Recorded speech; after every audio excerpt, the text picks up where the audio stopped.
শেখ মুজিবুর রহমানের সময়টাতে ভারতের একটা শক্ত নিয়ন্ত্রণ ছিল এই দৃষ্টিতে আপনি এই পর্যন্ত এসেছিলেন। জি, তখন লক্ষণীয় বিষয় হচ্ছে ভারতের যে ভূমিকা, জি, সেই ভূমিকাটা এই হত্যাকাণ্ডের যারা ঘটিয়েছিলেন বলে সেই সময় অনুমান করেছিল, ধারণা করেছিল, তার পক্ষেই তারা ভারত কাজ করেছে বলে অনেক বিশেষজ্ঞ পর্যায়ের মানুষও বলেছে, রাজনৈতিক নেতৃবৃন্দ তো বলেছে। আরেকটি বিষয় ছিল হুসেন মোহাম্মদ এরশাদের প্রসঙ্গে।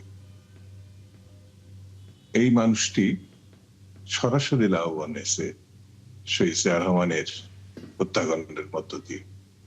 তাকে পাশে থেকে যে দলটি সহায়তা করেছে বলে আমার কাছে মনে হয়েছে, এবং অনেকের কাছে আমি আলোচনা করে এই তথ্যই পেয়েছি, সেই দলটি হচ্ছে আওয়ামী লীগ।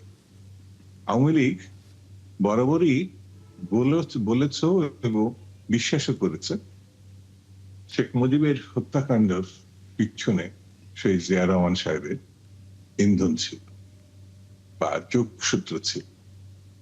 এই জায়গা থেকে তারা নানান ধরনের ঘটনার নিজেদেরকে যুক্ত করেছে এবং পার্শ্ববর্তী দেশের যে পরিকল্পনা সেটাকে তারা সহায়তা করেছে।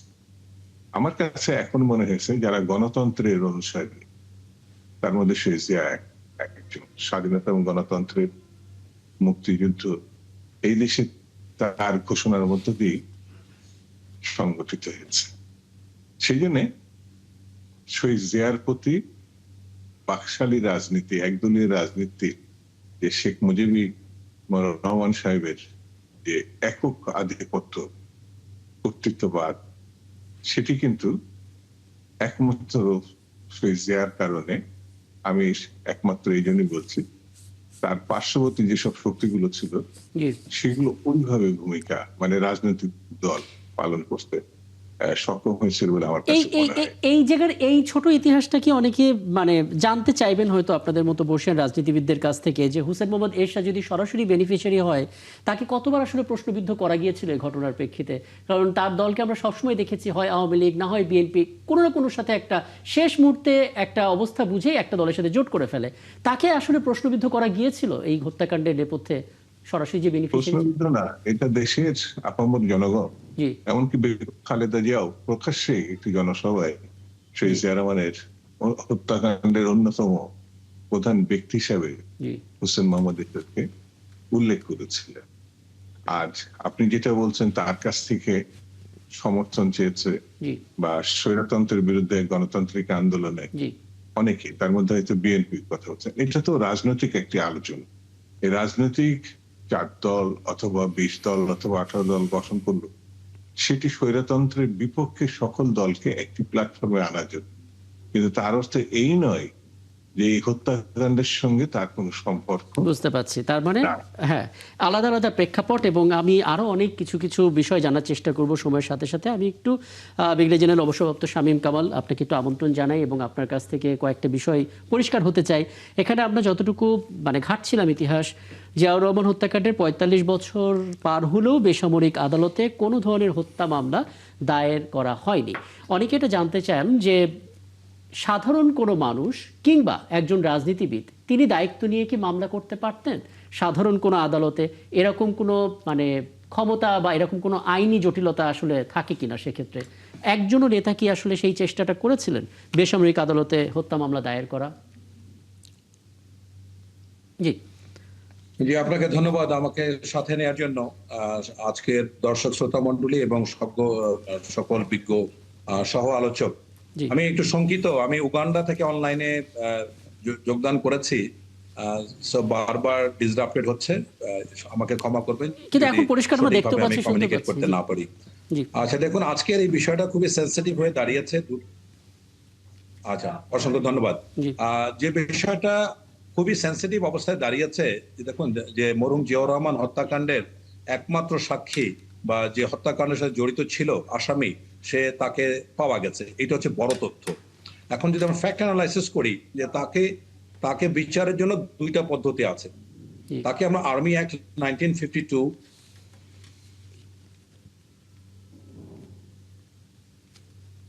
শাস্তি দেওয়ার জন্য।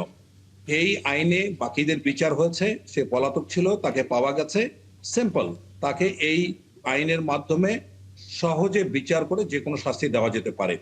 কিন্তু সরকার আজকে, বিএনপি সরকার অত্যন্ত সুবিধাজনক একটা জায়গায় আছে। আজকে সহ আলোচকদের কাছ থেকেও আমরা অনেক গুরুত্বপূর্ণ যে মানে আবেগ ঘন তথ্যগুলি পাচ্ছি।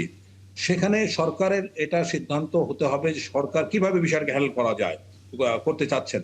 প্রথমত হচ্ছে যে এটা আর্মি অ্যাক্টে করবে নাকি এটা ডিফারেন্ট আরেকটা যদি করা হয়, জি। তাহলে এটা আমার মতে হবে স্ট্র্যাটেজিক ব্ল্যান্ডার। এই ব্ল্যান্ডার আর কোনোদিন নিষ্পত্তি করা সম্ভব না। এখানে এখানে এখানে একটা এখানে একটা তথ্য যদি আপনাকে জানিয়ে দিই, যে দিনটা আমরা ফিরে এলাম শুক্রবার, সেখানে তখন স্বরাষ্ট্রমন্ত্রী একটা আয়োজনে বলেছেন মোজাফফরকে সেনা হেফাজতে দেওয়া হয়েছে যে আইনে শহীদ রাষ্ট্রপতি হত্যার বিচার করা হয়েছিল, সেই আইনেই তার বিচার করা যায়। বিষয়টি সেনাবাহিনী খতিয়ে দেখছে। জি।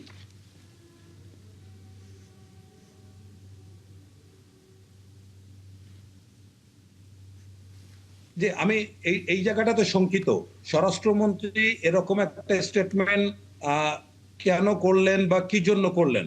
জি। যদি জিয়াউর রহমান হত্যাকাণ্ডের মামলা পূর্বে যেভাবে সম্পন্ন করা হয়েছে সেটা ইন্ডিকেট করে যে আর্মি অ্যাক্ট অনুযায়ী বিচার হয়েছে এবং সেভাবে তার বিচার করা সম্ভব। এবং ইঙ্গিত যেটা বহন করে সেটা হচ্ছে কেন তাহলে সেনাবাহিনীর কাছে তা হস্তান্তর করা হলো। সেনাবাহিনীর কাছে হস্তান্তর করা হতেই পারে, কোনো অসুবিধা নাই। আর্মি এমপি কে দেওয়া হচ্ছে এবং তারপরে তাকে সম্মত চট্টগ্রামে পাঠিয়ে দেওয়া হচ্ছে। কিন্তু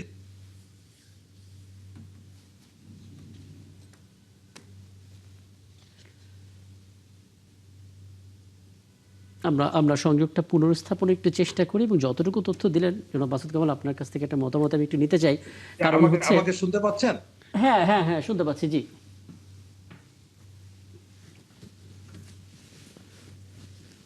আমি বলছি যে দেখুন, যখন মঞ্জুরকে ধরা হলো তখন আমরা পত্র পত্রিকায় জেনেছি মঞ্জুর বারবার একটা আবেদন করছিলেন যে আমাকে যেন সেনাবাহিনীর কাছে হস্তান্তর করা না হয়, আমাকে যেন পুলিশের কাছে দেওয়া হয়। কেন, এই প্রশ্নই করলেন। দ্বিতীয়ত হলো কেন মঞ্জুর একজন যদি অপরাধী হয়ে থাকেন তাহলে তৎক্ষণাৎ কেন তাকে সেনাবাহিনীর ক্যান্টনমেন্টে নিয়ে এসে হত্যা করা হলো। তৃতীয়ত হলো অনেকবার আমরা শুনেছি যে জিয়াউর রহমান হত্যাকাণ্ডের সাথে এরশাদ জড়িত, এরকম ইঙ্গিতপূর্ণ কথা বিএনপি থেকে বারবার আমরা শুনেছি। তাহলে এই প্রশ্নগুলি যদি অমীমাংসিত থাকে, আপনি এখন মাননীয় প্রধানমন্ত্রীর কথা চিন্তা করুন, সে তার পিতার প্রকৃত হত্যাকারী কে, এখানে অন্য কোনো শক্তি জড়িত ছিল কিনা, অন্য কোনো দেশ জড়িত ছিল কিনা, এই যে হত্যাকারী যারা সেই সময় মেজর খালেদ এবং মেজর মোজাফফর যে পালিয়ে গেল, তারা কোথায় ছিল এতদিন, কার শেল্টারে ছিল, এই যে বিষয়গুলি, এগুলি আপনি কোনোভাবে নিষ্পত্তি করতে পারবেন না যদি আপনি আর্মি একটা বিচারটা করেন। কারণ এখানে আর্মি একটা যদি বিচার করেন তাহলে অপরাধী এবং আর্মি ছাড়া বাইরে কারো কিন্তু এই মারাত্মক প্রশ্নগুলির উত্তর জানা সম্ভব হবে না। এবং এইটাই যদি হয়, আর আপনি একটা জিনিস খেয়াল করুন যে আমাদের রাজনৈতিক দল বিএনপি বলেন, আওয়ামী লীগ বলেন, যখন তারা ক্ষমতায় থাকে তাদের যে নেতা, তাদের যে পিতা বা জাতির পিতা, তাদের হত্যাকাণ্ডের ব্যাপারে খুব একটা আমি দায়িত্ববান তাদেরকে দেখিনি। যখন শেখ মুজিব হত্যাকাণ্ডের বিষয়ে এতবার আওয়ামী লীগ ক্ষমতায় আসলো, কোনোবার কি আপনার এটা নিশ্চিতভাবে সমাধান করেছে যে দিস ইজ অল অফ মানে এভরিথিং, আর কোনো বিচার টিচার হবে না? এই যে 71-এর যে জামাতে ইসলামের বিচার কথা, বারবার এই জিনিসটাকে কেন ঝুলিয়ে রাখা হচ্ছে? একইভাবে আজকে জিয়াউর রহমানের হত্যাকাণ্ডের সাথে যারা জড়িত সকলেই তাদেরকে বিচার হয়েছে, কিন্তু এখন এমন একজনকে পাওয়া গেছে যে সরাসরি হত্যাকাণ্ডের সাথে জড়িত এবং সে এত কিছু ইনফরমেশন তার কাছে আছে যে সেটা আর বাংলাদেশের দ্বিতীয় কোনো ব্যক্তি এখন দিতে পারবে না। সুতরাং এইরকম একজন গুরুত্বপূর্ণ সেন্সেবল একজন আসামিকে হাতে পাওয়ার পরে খেলা করে, এখানে তো বিএনপি এককভাবে সিদ্ধান্ত নিতে পারে, এককভাবে একটা সিদ্ধান্ত নিয়ে একটা জাতীয় কমিশন করতে হবে, এমন একটা নির্মোহ কমিশন করতে হবে। এখানে আপিল বিভাগের একজন বিচারপতির মাধ্যমে হতে পারে, সেখানে সেনাবাহিনীর সদস্য থাকবে, গোয়েন্দা বাহিনীর সদস্য থাকবে, ঐতিহাসিক থাকবে, মনস্তাত্ত্বিক থাকবে, মানে যত ধরনের সেক্টর আছে এই বিষয়টাকে একেবারে সিল করে দেওয়ার জন্য ভবিষ্যতের জন্য সেরকম একটি নির্মোহ নিরপেক্ষ কমিশনের মাধ্যমে এই বিষয়ের সমাধান হওয়া উচিত বলে আমি মনে করি। যদি এটা আর্মি অ্যাক্টের মাধ্যমে করে তাহলে আরেকটা মারাত্মক ভুল হবে, যেটা উত্তর কিন্তু কোনোদিন পাওয়া যাবে না। এবং সরকার আজকে এত সুবিধাজনক অবস্থানে, সরকার এখন যেভাবে চাইবে সেভাবে ব্যাপারটাকে হ্যান্ডেল করতে পারে। এরকম একটা পরিস্থিতিতে আমি বুঝি না, আমার মাথায় আসে না কিভাবে সরকার অ্যালাউ করে এই বিষয়টাকে। প্রচলিত আইন যদি আর্মি অ্যাক্টকে ইন্ডিকেট করে থাকে তাহলে সেরকম একটা একেবারে অস্থিতিশীল, প্রশ্নবিদ্ধ এবং মারাত্মক সন্দেহযুক্ত একটা বিচারের মানে মানে পক্ষে কথা বলছে। সুতরাং আমি মনে করি যে এই সময় এই সুযোগ আমরা হারাতে চাই না। আমি একজন নাগরিক হিসাবে এটা আমার অধিকার জানার যে জিয়াউর রহমান হত্যাকাণ্ডের সাথে আর কে জড়িত, কেন তারা বাইরে কোথায় পালিয়ে থাকলো, কাদের শেল্টারে থাকলো, এর সুবিধাভোগী কি। আমি নিজে দেখেছি জিয়াউল এরশাদ যে ক্ষমতা নিয়েছেন, একদম অপারেশনাল অর্ডার বের করে 24শে মার্চ সকাল 10টার মধ্যে রাষ্ট্রীয় ক্ষমতা গ্রহণ করো, এই যে এত বড় ঘটনা, এটা পৃথিবীর কোথাও আমি শুনি নাই। আমি সেই পেপার নিজে আমার চোখে দেখা। তাহলে এইরকম একটা ঘটনা, বেনিফিশিয়ারি তো অনেকেই, তাহলে সেই সময় যারা বেনিফিশিয়ারি তাদের কি রোল ছিল? এখানে উচিত ছিল যখন জিয়াউল মঞ্জুরকে ধরা হলো তখন তাকে ঢাকায় নিয়ে এসে এই বিষয়গুলি কারা জড়িত না জড়িত এই সমস্ত বিষয়কে আনআনসার্ড রেখে তাকে হত্যা করা হলো। সুতরাং আমি মনে করি এটা একটা অপূর্ব সুযোগ এবং সম্ভাবনা, এইটাকে আমরা গলা টিপে হত্যা করতে একদম পারি না। একদম আপনার বক্তব্য একদম স্পষ্ট। নিশ্চয়ই আবারও আপনার সঙ্গে কথা হবে। একটু যারা মাসুদ কামাল, আপনি পুরোপুরি শুনলেন শামীম কামালকে, এবং তিনি যে পয়েন্টগুলো বলেছেন সেই পয়েন্টগুলো আসলে অত্যন্ত যৌক্তিক।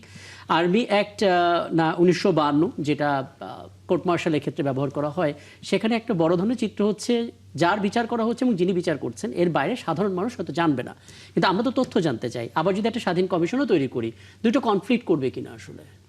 না, ব্রিগেডিয়ার শামীম কামাল সাহেব তো বললেন, উনি তো স্পষ্ট করেই বললেন যে কে থাকবে সেখানে, আর্মির লোক থাকবে নাকি সিভিলিয়ানরা থাকবে নাকি দুই পক্ষের লোকই থাকবে, এটা ইম্পর্টেন্ট না। ইম্পর্টেন্টটা হলো যে আমরা সঠিক তথ্যটা যা করলে পরে উদ্ঘাটন করতে পারবো তাই করতে হবে। কারণ এখানে কোনো সমস্যা নেই। আমরা আসলে কি চাচ্ছি দেখেন, ওনার যে ভদ্রলোককে আপনি ধরছেন তার বয়স হলো 77 বছর। 77 বছর। তো উনি তো এমনিতে ওনার জীবনের শেষ প্রান্তে আছেন। তো ওনাকে আপনি ফাঁসিতে ঝুলিয়ে কি আনন্দ পাবেন? একটা আনন্দ পাবেন যে একজন হত্যাকারীকে আমি মানে করতে পারলাম, বিচার করতে পারলাম, এটা হতে পারে। অথবা ওনার যে ভূমিকাটা ওই সময়, সেটা এই শাস্তিটা কি হত্যার মতো হবে কিনা এটা আমি বলতে পারবো না, ওনার তো কোনো বিচার হয় নাই। উনি হয়তো তখন সাক্ষী দিতে পারেন, উনি তো পাশেই ওনার ছিলেন, উনি তো গুলি করেছেন বলে এখন পর্যন্ত প্রকাশিত কোনো লেখালেখি আমরা পাই নাই। বরঞ্চ আমরা পেয়েছি মৃত্যুর সময় ওনার পাশে উনি ছিলেন, এবং উনি নাকি কাঁপছিলেন, এরকম বিভিন্ন জায়গায় বিভিন্ন লেখায়, বিশেষ করে অ্যান্থনি আসকানাস উনি তো আবার নাটকীয় ভঙ্গিতে লেখেন, এমন ভাবে লেখেন যে উনি ওখানে ছিলেন। যাই হোক, তারপরে যেগুলো লেখা যা আমরা পেয়েছি। তো এখন আমার কথা হলো কি, এখানে সবচেয়ে বড় কথাটা হলো আমাদের যে আমরা ঘটনার কারণটা জানতে চাই, ঘটনার পেছনে যে ঘটনা ছিল সেটা জানতে চাই, যে ষড়যন্ত্র ছিল সেটা জানতে চাই, এবং এই ষড়যন্ত্রের মূল মানে নাটের গুরু কে ছিলেন, এই নাটের গুরুকে আমরা চিনতে চাই। চাইয়ে কেউ নেই, এটা চেনা আমাদের দেশের ভবিষ্যৎ রাজনীতির জন্যই প্রয়োজন।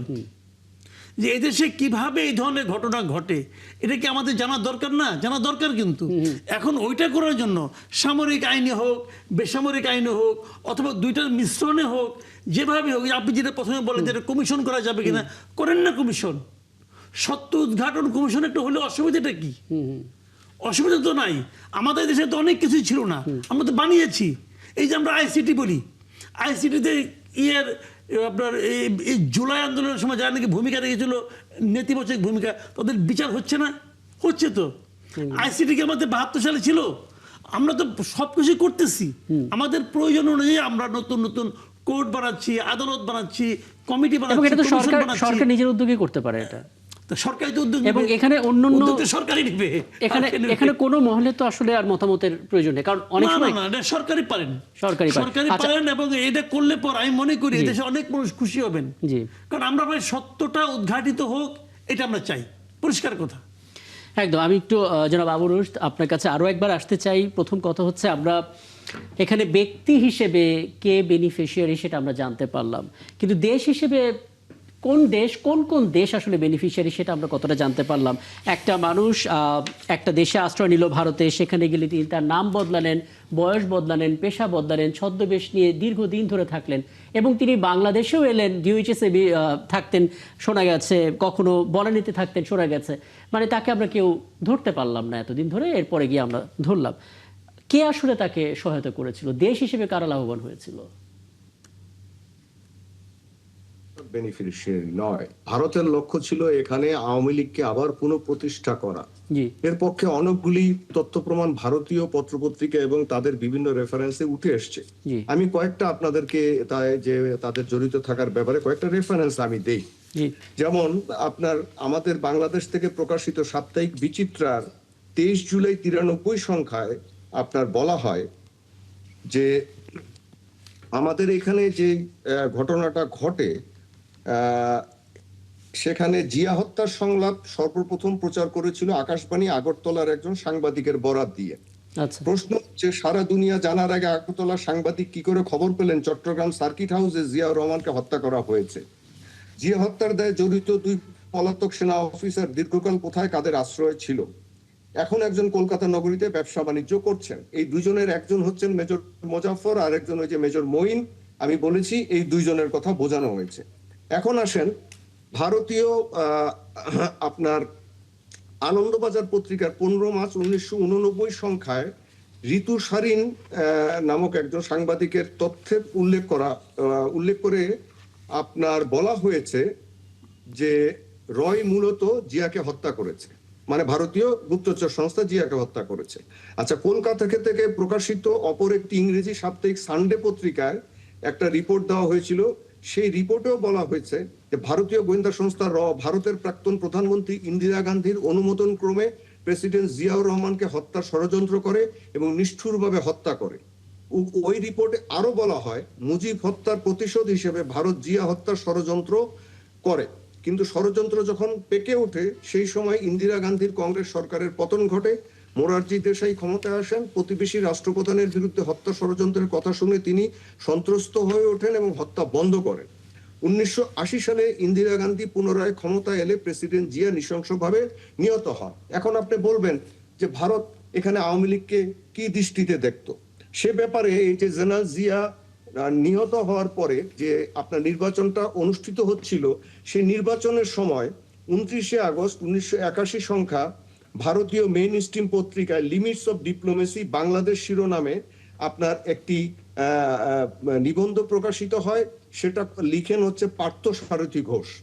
তিনি বলেন, আসন্ন নির্বাচনের ফলাফল থেকে ভারত কি পাবে তা বিচার্য বিষয় নয়, কিন্তু মুজিব ও তার উত্তরসূরিদের সাথে অভিজ্ঞতার আলোকে এটা বলা যায় যে শেখ হাসিনার নেতৃত্বাধীন আওয়ামী লীগের মধ্যে ভারতের একটি শক্ত ভিত রয়ে গেছে। এবং তিনি আরো বলেন যে ভারতের এই ঘটনা প্রবাহ কিভাবে অনুকূলে নিয়ে আসা যায় এবং কিভাবে প্রভাব খাটানো যায়। এটি নিশ্চিত যে শুধু কূটনীতি দিয়ে তা করা সম্ভব নয়, বরং রাজনৈতিক ভিত্তি মজবুত করার জন্য আওয়ামী লীগকে গোপনীয়ভাবে যাবতীয় সাহায্য প্রদান করতে হবে এবং এরকম গোপন সাহায্য প্রদানের ক্ষেত্রে অতি অবশ্যই যে কোনো প্রকার নৈতিক সংস্কার বা নীতিকে বর্জন করতে হবে। এর কয়েকদিন পরেই 24শে মার্চ 1982 সালে এরশাদ মার্শাল ল জারি করেন এবং তার আমলেই এই আওয়ামী লীগকে আপনার সাংস্কৃতিকভাবে, রাজনৈতিকভাবে, সমস্তভাবে আপনার প্রতিষ্ঠিত করা হয়, আবার রাজনৈতিক অঙ্গনে নিয়ে আসা হয়, যেটা ভারত চেয়েছিল। এবং গত 15-16 বছর, এই যে আপনার 9 সাল থেকে 24 সাল পর্যন্ত এই ভারতীয়রা আওয়ামী লীগকে যেন তেন ভাবে বিনা ভোটের নির্বাচনের মাধ্যমে হলেও তারা ক্ষমতায় টিকিয়ে রেখেছে। আমি আশা করি বিএনপির ভাইস চেয়ারম্যান শামসুজ্জামান দুদু ভাই, যিনি আপনার 90-এর গণ আন্দোলনের একজন অন্যতম পুরোধা ছাত্রনেতা ছিলেন, তিনি এই বিষয়গুলোর মানে ব্যাপারগুলো বুঝতে পারবেন, বোঝেন এবং কিছু জানেন। এভাবে আসলে চেয়েছে মানে এদেরকে প্রতিষ্ঠিত করতে। জিয়াউর রহমানকে হত্যার অন্যতম কারণ হচ্ছে এটা, এবং আরেকটি কারণ হচ্ছে জিয়াউর রহমান বাংলাদেশের স্বাধীন প্রতিরক্ষা নীতি দাঁড় করিয়েছিলেন। বাংলাদেশ সেনাবাহিনী 1975 সালের 15 আগস্ট পর্যন্ত ছিল মাত্র 4টি ব্রিগেড। সেখানে জিয়াউর রহমান 3.5 বছরে 5টি পদাতিক ডিভিশন তৈরি করেন। সকল অস্ত্রপাতি চীন থেকে, তুরস্ক থেকে, আপনার মার্কিন যুক্তরাষ্ট্র থেকে, এ সমস্ত দেশ থেকে তিনি নিয়ে আসেন এবং আমাদের একটি কার্যকর প্রতিরক্ষা নীতি দাঁড় করান। এটা কখনোই ভারত তার মানে মেনে এই নিতে দুটো বিষয় আসলে ভারতকে শঙ্কিত করেছিল। অবশ্যই। হ্যাঁ, এবং আমি আসলে দেশ হিসেবে কারা সবচেয়ে বেশি লাভবান হয়েছে, কাদের কি ইন্টারেস্ট ছিল, সেটাও অনেকটা স্পষ্ট হলাম।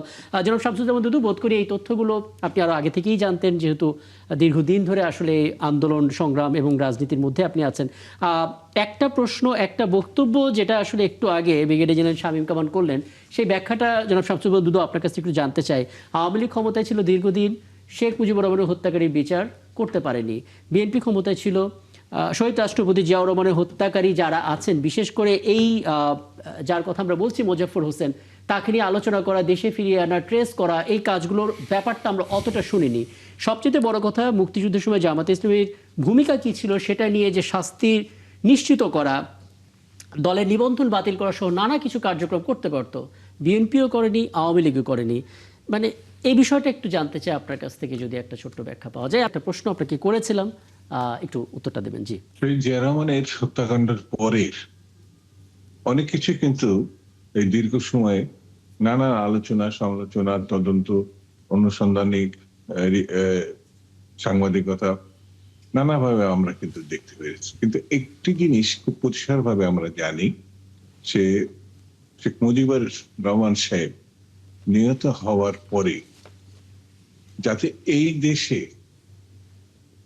আবার একটি ভারতীয় শিখণ্ডী ভারত তারা চেয়েছে, কিন্তু তার প্রধান প্রতিপক্ষ বলবো অথবা প্রতিবন্ধক বলবো, সে রাজনীতিটা হচ্ছে শহীদ জিয়া রহমানের নেতৃত্বে হয়েছে। জি। আমরা যখন 85 বা 86 এর দিকে ছাত্র রাজনীতির আমি সরাসরি নেতৃত্ব দিচ্ছিলাম, সেই সময় একটি লক্ষণীয় বিষয় হচ্ছে যে এরশাদ বিরোধী যে আন্দোলন, সেই আন্দোলন মাঝে মধ্যে কিন্তু সেই সময় আওয়ামী লীগের নেত্রী শেখ হাসিনা এবং আওয়ামী লীগ কোনো না কোনো ভাবে এরশাদকে রক্ষা করা বা এরশাদ যেন থাকে, এই ঘটনাটা ছিল। তো আমরা একটু আগেই আমি নিজেই আলোচনা করেছি যে শহীদ জিয়া রহমানের হত্যাকাণ্ডের সঙ্গে এরশাদ সাহেব শুধু জড়িতই না, এটা মানে এই স্রোতের সঙ্গে তিনি আওয়ামী লীগেরও সমন্বয়ের বা সৃষ্টি করেছে। তো আওয়ামী লীগও মানে এরশাদ পতন হোক, এই আন্দোলনটা 9 বছরের, অর্থাৎ গণঅভ্যুত্থানের 90 গণঅভ্যুত্থান আগ পর্যন্ত নানাভাবে নানা নসিলায় বাধা সৃষ্টি করেছে। যেমন দেশনেত্রী বেগম খালেদা জিয়া আপসীন নেত্রী হিসাবে এই সময়টা নিজেকে তিনি তুলে ধরেন। যেমন 86-এ জাতি একমত ছিল এরশাদ সাহেবের সঙ্গে অধীনে নির্বাচন করবে, কিন্তু 86-এ আওয়ামী লীগ সেই নির্বাচন অংশগ্রহণ। শহীদ জিয়া রহমানের হত্যাকাণ্ডের প্রসঙ্গে আমরা নানান কথা বলবো। এই যে এখন মুজাফফর গ্রেপ্তার হয়েছে, সুযোগটা কিন্তু এখন অবশ্যই আমাদের সামনে এসেছে। যারা স্বাধীনতা ঘোষককে হত্যা করেছে, যারা এর ইন্ধন জুগিয়েছে, সে দেশি এবং বিদেশে অনেক কিছুই কিন্তু একটা ধোঁয়াচ্ছন্ন পরিস্থিতির মধ্যে আছে। সেই জিনিসটা এখন হতে পারে এই কারণে যে শহীদ জিয়ার গড়া রাজনৈতিক দল বিএনপি এবং তার পরিবারের জ্যেষ্ঠ পুত্র জনাব তারেক রহমান সাহেব প্রধানমন্ত্রী, এই বিষয়টি যদি এখন মানুষ প্রত্যাশাই করবে, যারা শহীদ জিয়াকে নিহত বা হত্যা করেছে তাদের মুখোশ উন্মোচন এই সময়ে হবে। আমিও মনে করি যে একটু ধৈর্য ধরে আমরা যদি এই জিনিসটাকে সামনের দিকে এগিয়ে নিয়ে যাই, এখানে কিন্তু শুধু বিএনপি না, বিএনপির বাইরেও অনেকেই আছেন, সামরিক, বেসামরিক, সাবেক, বর্তমান, তারাও কিন্তু চান যে বাংলাদেশ রক্ষা করার জন্য বাংলাদেশের সব থেকে জনপ্রিয় মানুষটাকে যারা হত্যা করেছে তাদেরকে জাতির সামনে মুখোশ উন্মোচিত করা উচিত। আমার মনে হয় সেটা আসলে সবার প্রত্যাশা ছিল এবং এখন সেই সুযোগটা তৈরি হয়েছে, যেটা বারবার করে জনাব মাসুদ কামাল সহ সব আলোচকরাই বলছিলেন। আমি একটু ব্রিগেডিয়ার জেনারেল জনাব শামীম কামাল, আপনার একটা মতামত একটু নিতে চাই। যেই শক্তি আসলে লাভবান হয়েছে যে এই বাইরের শক্তিটা আসলে লাভবান হয়েছে জিয়াউর রহমানকে হত্যাকাণ্ডের মধ্য দিয়ে, সেই শক্তি যদি এখনো বলবৎ থাকে, তাহলে যে তথ্যগুলো আমরা পাবো সেই তথ্যগুলো দিয়ে আসলে আমরা সেই শক্তিকে আদৌ প্রতিহত করতে পারবো, নাকি এর জন্য রাজনৈতিক সামাজিক নানামুখী আন্দোলনের প্রয়োজনীয়তা আপনি দেখেন? মানে আমি শেষটা জানতে চাই আসলে। জি জি, আসলে দেখুন, আপনার বেনিফিশিয়ারি যারা, তাদের যদি অপরাধকে আইডেন্টিফাই করতে না পারেন, তাহলে জি। তো প্রজন্মের পরে প্রজন্ম তারা যারা ব্যক্তি আছেন তাদের প্রজন্ম বা তাদের মতামতের যারা প্রজন্ম, তারা কিন্তু সুযোগটা নিয়েই যাবে। এই জন্য আমি এই আজকের যে উদ্ভূত পরিস্থিতি, যেটা আমাদের সুযোগ এসছে, এটাকে একদম মোক্ষম এবং ঐতিহাসিক বলে মনে করছি। আপনি দেখুন, যারা শেখ মুজিবকে হত্যা করেছে তারা কিন্তু কেউ ভারতে পালায়নি, তারা গিয়েছে লিবিয়াতে, কানাডাতে বা ইউএসএতে। জি সুতরাং এখান থেকে ক্লিয়ারলি বোঝা যায় যে শেখ মুজিব হত্যাকাণ্ডের সাথে মানে এটার বেনিফিশিয়ারি ভারত ছিল না।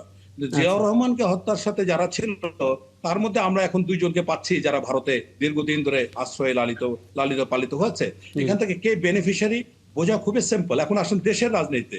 জি যতদিন এরশাদ সাহেব রাজনীতি করেছেন ক্ষমতার বাইরে, প্রত্যেকটা সরকার, বিএনপি এবং আওয়ামী লীগ, পরিকল্পিতভাবে মঞ্জুর হত্যার মামলাকে ক্যাপিটালাইজ করেছে। এবং যখনই এরশাদ সাহেব ডান বাম যাওয়ার চিন্তা করেছে, তখনই তাকে বলা হয়েছে যে মঞ্জুর হত্যা মামলা দিয়ে আপনাকে ফাঁসানো হবে। এটা একদম ইনএভিটেবলি একটা সত্য ঘটনা। এটা শুধু আওয়ামী লীগ নয়, এটা বিএনপিও করেছে। তাহলে কথা হচ্ছে যে দেখুন, বড় দুইটা রাজনৈতিক দল, জিয়াউর রহমানের নিজস্ব দল বিএনপি, এটা ক্যাপিটালাইজ করেছে। আমি একজন সশস্ত্র বাহিনীর সাবেক সদস্য হিসাবে আমার কাছে দুইটা প্রশ্ন খুব মারাত্মক জটিল মনে হয়। সেটা হচ্ছে, আমাদের দুইজন সামরিক শাসক বা আমাদের দুইজন ব্যক্তি বাংলাদেশের রাষ্ট্রপতি বা রাষ্ট্র ক্ষমতায় ছিলেন। আজকে একটা সুযোগ আসছে যে এই হত্যাকাণ্ডের সাথে কারা জড়িত সেটাকে আপনি অ্যাড্রেস না করে আবার যদি কনফিউশনের মধ্যে ফেলে দেন, তাহলে আমি এই প্রশ্নের উত্তরগুলো তো পাবো না। শেখ মুজিবকে হত্যা করেছে কিছু বিশৃঙ্খল সেনা সদস্য, জিয়াউর রহমানকে হত্যা করেছে কিছু বিশৃঙ্খল সেনা কর্মকর্তা। বাট আমি যে ইউনিফর্মের লোক আমার লাগে, যেমন দুইজন প্রেসিডেন্টও আমাদের লোক, জি আবার এই যারা বিশৃঙ্খলে তারাও আমাদের ইউনিফর্মের লোক। সুতরাং এখানে একটা স্পষ্ট করার একটা সুযোগ আসছে। আপনি এরকম একটা সুযোগ হাতছাড়া করেন কিভাবে? আমি খুবই অবাক হয়েছি যখন স্বরাষ্ট্র মন্ত্রণালয় এরকম একটা স্টেটমেন্ট দেন, এবং কি কারণে আমার ঠিক মানে মাথায় আসে না কি কারণে তাকে ধরার পরে সরাসরি আর্মির কাছে হ্যান্ডওভার করা হলো। আর্মির কাছে জিম্মাদারিতে রাখতে পারে তার কাস্টডিতে, এবং এটার জন্য ঢাকাতে লজিস্টিক এরিয়া একদম নিশ্চয়ই। এটা নিয়ে যেহেতু আজকের ঘটনা যেটা আমরা ফেলে এলাম, আমাদের সহকর্মীরা আছেন যারা এটা নিয়ে প্রতিবেদন তৈরি করবে। নিশ্চয়ই স্বরাষ্ট্রমন্ত্রী এবং তার মন্ত্রণালয়ের পক্ষ থেকে পরবর্তী কি বার্তা থাকে সেটা আমরা জানবো নিশ্চয়ই। আমি একটু এখানে শামীম কামালের কথার প্রেক্ষিতে আমি বলি, প্লিজ। জি যেহেতু এখন পর্যন্ত কোনো হত্যা মামলা জিয়াউর রহমানের ব্যাপারে দায়ের করা হয়নি, এটা মিউটিনির কেস এবং মেজর মোজাফফর ডিজার্টার ছিলেন, সুতরাং এটা সশস্ত্র বাহিনীর মধ্যেই এখন পর্যন্ত থাকবে।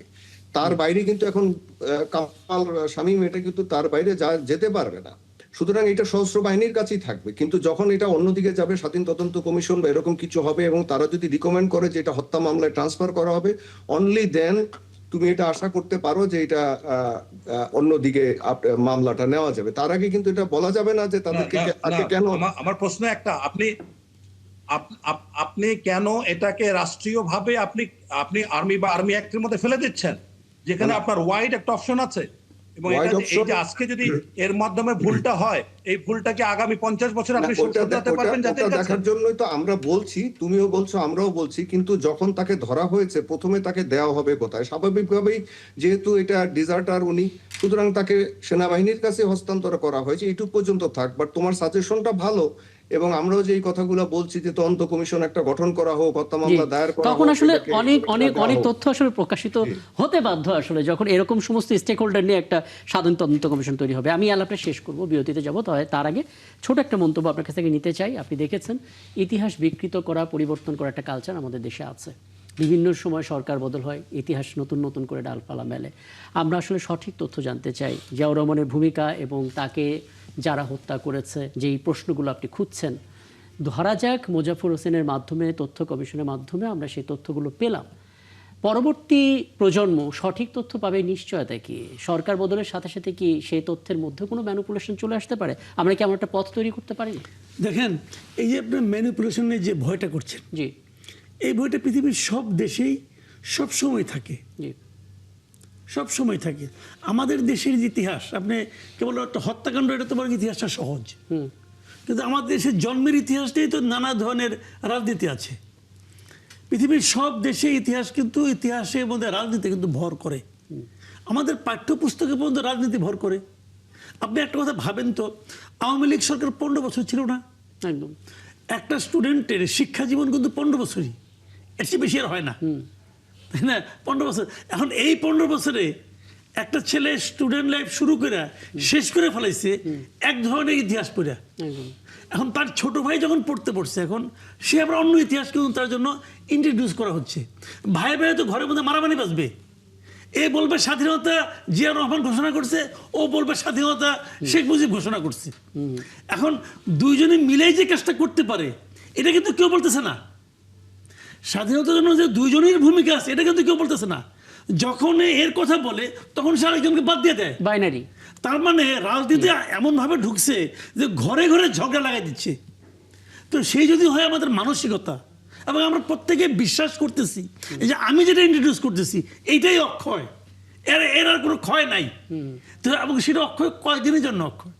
তো এই জায়গাটাতে ইতিহাস আসলে এভাবে হয় না। আমি আপনাকে একটা উদাহরণ দিয়ে বলি, আপনি যদি একটা পুকুর খুঁড়েন, ওই পুকুর যত গভীরই করেন ওই পানি কিন্তু আপনি কালকেই খাইতে পারবেন না, ওটা কিন্তু ঘোলা পানি হবে। ওটা খাওয়ার উপযুক্ত হইতে হইতে পানিটাকে থিতে দেওয়ার সময় দিতে হয়। ইতিহাসটা ওই রকম। আজকে শেখ হাসিনা কি ইতিহাস লিখছেন, অথবা জিয়া রহমানের হয়ে জিয়া রহমানের স্ত্রী পুত্ররা কি ইতিহাস লিখতেছেন, কিচ্ছু যায় আসে না। ইতিহাস আরো 50 বছর 100 বছর পরে দেখবেন সঠিকটাই বের করে নিয়ে আসবে। এটা নিয়ে টেনশন করেন না, এটা নিয়ে টেনশন করেন না, ওটা হয়ে যাবে। ইতিহাসের কাজ ইতিহাস করবে। একদম সেই আশাবাদ নিয়ে আলাপটা শেষ করে অনেক ধন্যবাদ। আপনারা তিনজনকে আমাকে সময়টা দিয়েছেন। নিশ্চয়ই একটা বড় সুযোগ এসেছে ইতিহাসটাকে জানার, এবং মাসুদ কামাল যে কথাটা লাস্টে বললেন সেটা দিয়েই আসলে একটা আশাবাদ তৈরি হয় যে সঠিক ইতিহাস আমরা পাবো এবং সেটা পরবর্তী প্রজন্ম জানবে। অনেক ধন্যবাদ আপনারা তিনজনকে আমাকে সময়টা দেওয়ার জন্য।